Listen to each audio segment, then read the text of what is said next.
Él es Pedro. Pedro lleva fumando por más de 20 años. Esto lo ha llevado a tener múltiples problemas de salud. Pedro ha intentado dejar de fumar en múltiples ocasiones con todos los métodos que ha encontrado, sin éxito alguno. ¿Es acaso imposible dejar el hábito del tabaco? ¿O existe algo detrás del por qué millones de personas siguen sin poder dejar este horrible hábito? Cada año el tabaquismo es responsable de cerca de 6 millones de muertes alrededor del mundo, y los números de fumadores activos siguen subiendo.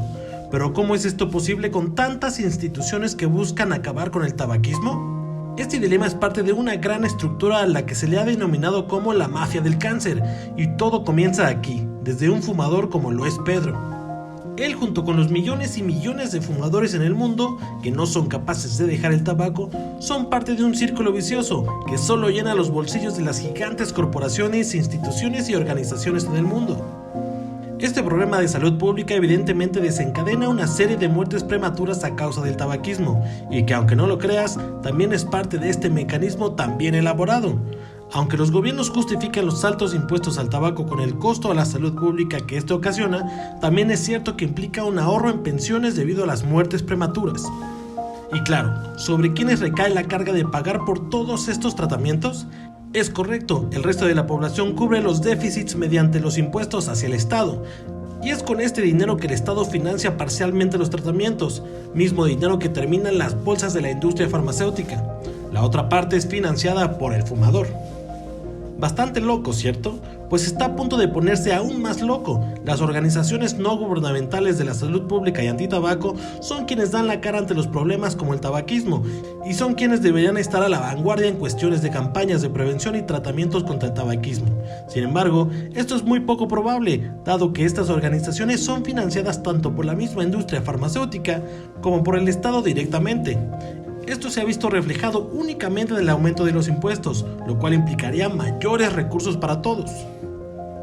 Al mismo tiempo, la industria tabacalera aporta una gran parte de dinero a las arcas del Estado, mediante los impuestos que se le imponen a la venta misma del tabaco, haciendo que todo el mecanismo funcione como un reloj bien engrasado.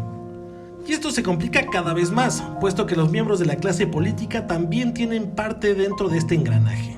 Son ellos quienes dictan las leyes y políticas antitabaco diseñadas para ser ineficientes e inutilizables, todo con el fin de que los fumadores sigan fumando.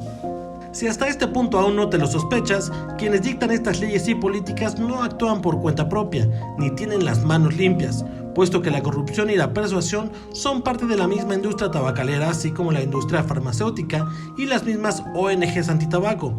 Son las que presionan y otorgan una tajada de los beneficios a dichos políticos corruptos, de esta manera asegurando que todo el mecanismo siga funcionando tal y como se debe. Esto quiere decir que existe un mecanismo mucho más grande de lo que podemos imaginar, que afecta a gente como Pedro, como tú y como yo. Pues no buscan acabar con el problema del tabaquismo, buscan tener a más gente cautiva para así mantener su pequeña mina de oro, a costa de la vida de millones de personas. Afortunadamente ha surgido una solución que es capaz de quitar a los fumadores de su dependencia y por lo tanto sacarlos de la ecuación, con el fin de salvar vidas y evitar seguir en este círculo vicioso sin fin. El vapeo elimina el problema del tabaquismo, al no ser un producto que tenga combustión y que por lo tanto no libera las innumerables toxinas que el tabaco tiene, además de ser un mecanismo para aliviar la ansiedad de no fumar. Mediante dosis controladas de nicotina, el vapeo ha demostrado por muchos años ser el mejor método para alejar al fumador del tabaco. ¿Es entonces realmente Pedro que no puede dejar de fumar, o es esta mafia del cáncer que no lo quiere dejar ir?